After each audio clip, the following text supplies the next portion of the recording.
Dès 7h30 ce mercredi matin, une douzaine de policiers nationaux et municipaux étaient présents devant les portes du collège Niki de Saint-Phal à Nancy.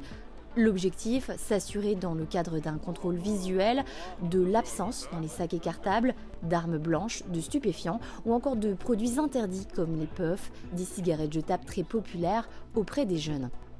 Cette vaste opération, à l'échelle départementale, s'inscrit dans les toutes nouvelles directives ministérielles visant à renforcer la sécurité aux abords des établissements scolaires et prévenir les phénomènes de risque. C'est une opération de lutte contre toute forme de violence à l'intérieur comme à l'extérieur des établissements scolaires. C'est une démarche qui est nationale, qui est déclinée dans le département et c'est toute une série d'établissements là où vous avez pu assister à un contrôle des sacs des élèves avant qu'ils pénètrent dans l'établissement. C'est une opération coordonnée avec la police nationale et la police municipale. C'est dans le cadre du plan d'action départemental de restauration de la sécurité du quotidien.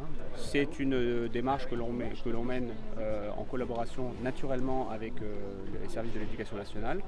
On a tous les ans ce qu'on appelle un état-major de sécurité auquel assistent les services de la police nationale, de la gendarmerie, les procureurs et évidemment les services de l'éducation nationale.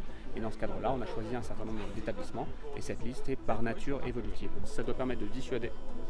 Et dès lors que des faits sont identifiés, il y a une chaîne de la sanction qui est une chaîne d'alerte. Les chefs d'établissement font ce qu'on appelle des faits établissements, remontent les faits, et ensuite il y a toute une chaîne qui se met en œuvre. Alors là, vous avez le contrôle visuel des sacs par les forces de l'ordre, mais vous avez également toutes les démarches d'amélioration de la sécurité physique des établissements à travers le fonds interministériel de prévention de la délinquance, à travers la mise en œuvre de plans de mise en sûreté des établissements. Donc c'est tout ce travail qui est réalisé de façon très collective entre les forces de l'ordre, la préfecture évidemment, l'éducation nationale, qui fait que, par exemple, vous avez un référent sûreté en police et en gendarmerie qui va pouvoir conseiller les établissements sur les mesures à mettre en œuvre pour mieux sécuriser les établissements. Des opérations similaires seront menées dans l'ensemble des arrondissements du département. Un bilan sera communiqué à la fin de la semaine.